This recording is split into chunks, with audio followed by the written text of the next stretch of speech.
Good day. So I thought I'd make a video and tell you guys a little bit about what happened and why I am in the position I'm in. Now, I did talk briefly about being in insurance and the little bits of things that we've had to go through, but I think I'm going to delve a little further. So I get what most people say. You got an easy job. It's an office. You get to be inside all the time. You're just paperwork shuffling, blah, blah. Anybody who actually does any kind of customer service in any kind of office industry understands that it's not that easy, especially for insurance, because you need to know all of the rules, the requirements, the legalities, and the information you give can be held against you. You have to have a license to work there. You have to keep up with a credit or with credits every year. I think until you hit 5 years, it's like 8 credits a year. And you have to earn those by doing courses in your spare time. Courses with ICBC and other insurance agencies that are offering services, etc., etc. So, the job itself, I loved. I loved helping people, and it showed. People always told me that they were so thankful for me and thankful that they had a real good person to explain things and help them. And I did so good. I was a good agent. But because of that, I was put into a position where I had to help others that weren't as adequate. And unfortunately, we did lose a lot of really good, strong people over the last probably year. And in that, we had to hire on newbies and fresh out of school kids. And the staff that is there all the time, a lot of them have been there for a really long time or have been in the industry a really long time. And I still catch them not saying things correctly or having to help them get through simple transactions. And because I was required to constantly be helping these people, I was being pulled left and right. And, Shauna, do this, Shauna, help me here. Shauna, do you know how to do that? And then I have my manager saying, hey, can you do this for me, do that for me, do this for me, oh, do this, do that. I need this done by tomorrow, blah, blah, blah. And I mean, that's fine. That's okay. I mean, I get paid to be there. That's fine. But when you start tossing things on top of my regular duties and my regular job and having me work solo with 3 incompetent agents, more than once, quite a few times. And then when I complain about it and I try and bring it up because it's stressing me out and it's causing me to have multiple migraines, it's making my work life uncomfortable. It's giving me dread to want to go to work. So, of course, I tried to fix it first. I went to my bosses. I explained to them that this was going on.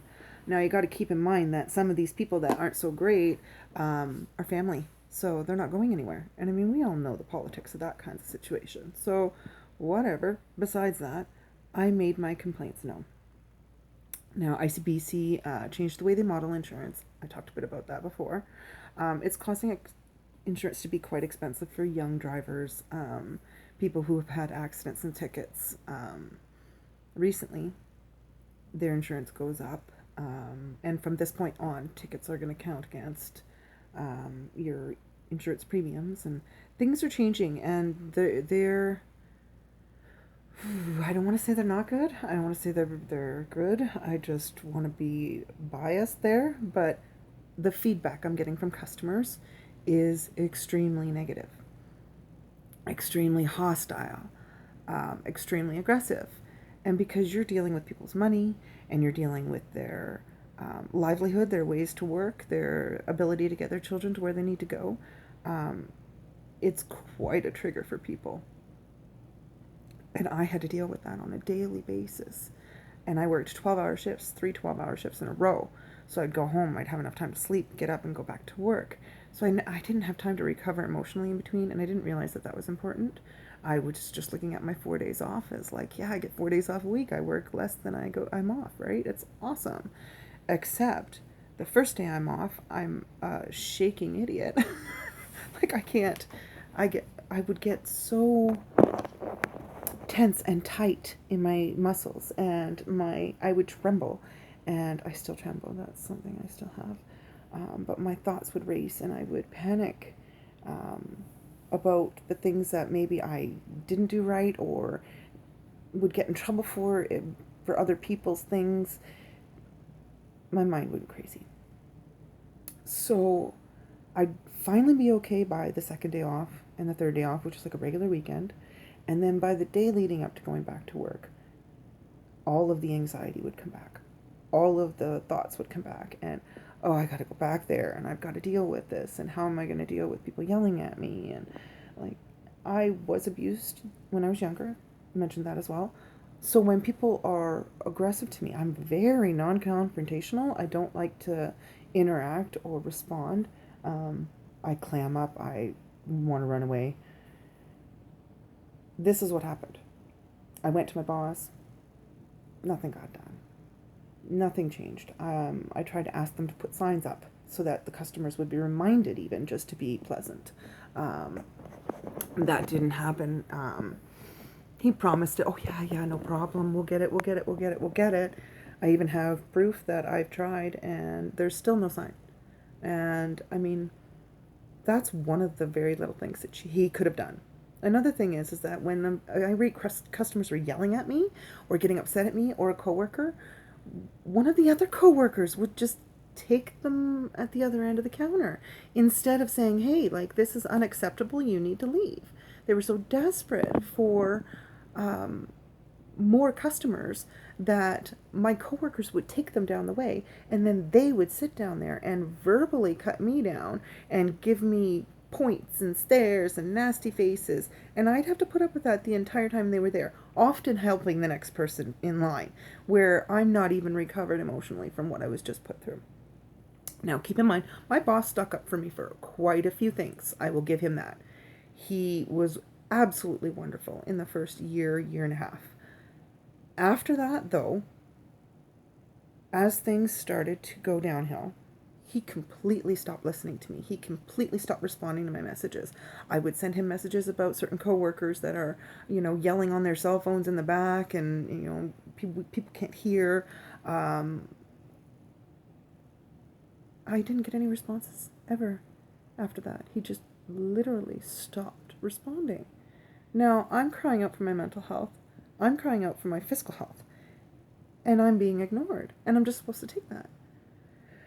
So then I took my leave, thinking I'll just go get better, right? I've applied for my work's disability coverage. I was on EI. I didn't get very far with my counseling and my psychiatric assessments. My medication I don't think is still good. And I'm coming to the end, and I don't know what's going to happen. The worst part of it all is that they're making it very difficult for me. The day after I sent my letter in, my manager said it was bad for business. Then, when I required paperwork to be done for the disability, it was dragged on. Now, yesterday I received an email from the accounting saying I owe 3 months in benefit dues. And if I don't pay immediately, they're going to suspend my benefits, which means my limited or long-term disability claim goes out the window. They didn't contact me and tell me that I would be having to be responsible for those fees. My manager, my district manager, the accounting department, nobody told me, hey, you're going to have to take care of these fees when you go. Nobody sent me the first notice of, hey, your first month bounced, or you haven't paid your first month, where's your money? They waited, and they let it gather up for 3 months to be almost $600, to then send me a threatening letter yesterday. And there's really nothing I can do about it. I have to come up with at least one of the months because I got really upset with them and I said, hey, like, why no communication? And, it took so long for my paperwork. And they were like, oh, it didn't take that long for the paperwork. It came in on this date. I'm like, no, you're wrong. It came in like a week earlier than that. They didn't act. And now you're doing this, causing undue stress to me when I'm already off for stress reasons. And my girlfriend's like, oh, they're just doing that to upset you. Don't let them get to you because then they're winning. I'm like, yeah, but this is a company now I wanted to go back to. This is a place that I wanted to be. I still wanted to possibly continue an insurance job. Um, Maybe a little bit longer there, maybe on to somewhere else. I don't know. It was still very unknown at that point. But now I feel like this is like, seal the deal. It's not going to happen. I'm not going to be able to go back. They're going to like make my life hell. There's that. And I spoke to one of my friends recently, and this kind of injury, because I was completely normal and excelling in life before I started working there, and halfway into working there, my mental just degraded and degraded. That means that I was injured on the job. So that means potentially I should be opening up a claim with workman's compensation. And I avoided doing that, first off, because one, I didn't know.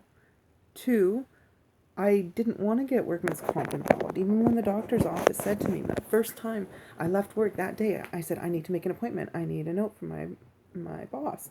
And she was like, is this a workman's comp? And I'm like, I don't think so. Right? So I didn't make it one.